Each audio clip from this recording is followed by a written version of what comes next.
Hello and welcome. Today we are going to be discussing the Four Musicians of Bremen. I hope I'm pronouncing that right. I don't know if I am. This was another short that was part of the Four Grimm series. It premiered in 1922 following Little Red Riding Hood.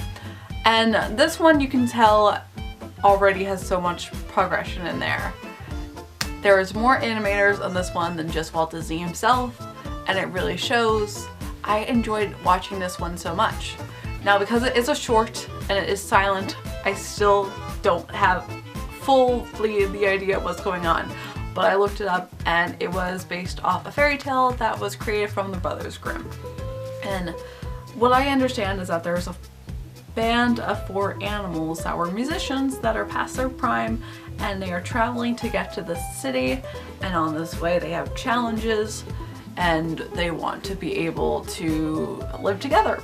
That's what I get from it. This is a short that I totally would recommend you guys watching, because this is something that you can start seeing the progression of the traditional Disney style that we all grew to know and love. They're really clever with the way that they portray their tricks. You have a fish that's chasing after these animals, ends up attaching a sword to its forehead and basically becomes a swordfish, and then ends up following them on land. They jump into a tree, he saws down the tree.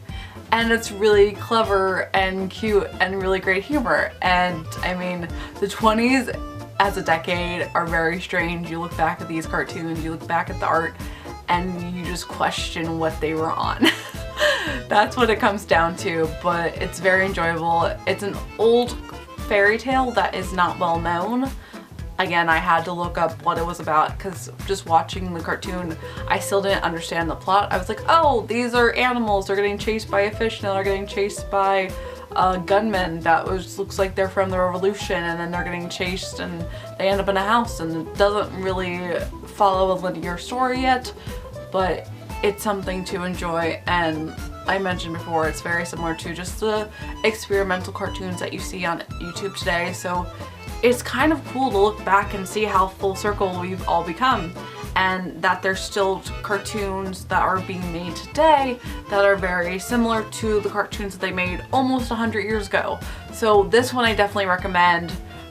Again, link in the description below, because all of these are old enough to be public domain, so you can find them on YouTube and you can watch them yourselves. And I like this one, so I want to hear what you guys think of this one. And very short, very simple today, but I hope you guys have a magical day, and I will see you real soon. We're going to continue tomorrow with more Laugh-O-Grams.